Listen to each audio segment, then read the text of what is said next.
দক্ষিণী মুভি ইন্ডাস্ট্রির film maker Ram Gopal Varma আবারও বিতর্কে জড়িয়ে পড়েছেন। এবার তিনি প্রয়াত অভিনেত্রী শ্রীদেবীর গ্রেফতার নিয়ে মন্তব্য করেছেন। তিনি প্রশ্ন তুলেছেন, তাহলে কি তেলেঙ্গানা পুলিশ এখন স্বর্গে গিয়ে শ্রীদেবীকে গ্রেফতার করবে? নেটিজেনরা ভাবছেন রাম গোপাল বর্মা কেন এতটা ক্ষুব্ধ হয়েছেন যে শ্রীদেবীকে নিয়েও এমন মন্তব্য করতে হলো। আসলে এর পিছনে রয়েছে সাম্প্রতিক আল্লু অর্জুনের গ্রেফতার কাণ্ড। আল্লু অর্জুনের গ্রেফতার প্রসঙ্গে রাম গোপাল বর্মা প্রশ্ন তুলেছেন। ঘটনাটি হলো, হায়দ্রাবাদ পুলিশ আল্লু অর্জুনকে গ্রেফতার করেছিল যখন তার সিনেমা পুষ্পা 2 এর প্রমোশনের সময় ভিড়ের চাপে পদপিষ্ট হয়ে একজন মহিলার মৃত্যু হয়। প্রথমে তাকে 14 দিনের জুডিশিয়াল কাস্টাডিতে পাঠানো হয়, কিন্তু পরে তেলেঙ্গানা হাইকোর্ট থেকে জামিন পেয়ে গেছিলেন আল্লু অর্জুন। আল্লু অর্জুনের সমর্থনে রাম গোপাল বর্মা বেশ কড়া মন্তব্য করেন। তিনি সেলিব্রিটিদের অনুরোধ করেন আল্লু অর্জুনের পাশে দাঁড়াতে।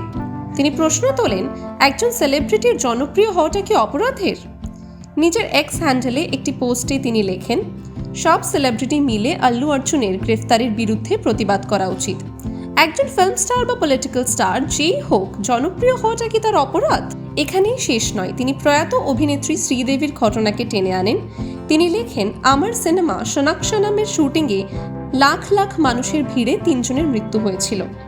তাহলে কি তেলেঙ্গানা পুলিশ এখন স্বর্গে গিয়ে শ্রীদেবীকে গ্রেফতার করবে? প্রসঙ্গত আপনাদের জানিয়ে রাখি, সোনাক্ষনাম একটি তেলেগু সিনেমা যা রাম গোপাল বর্মা লিখেছেন ও পরিচালনা করেছেন। টাইমস নাও খবর।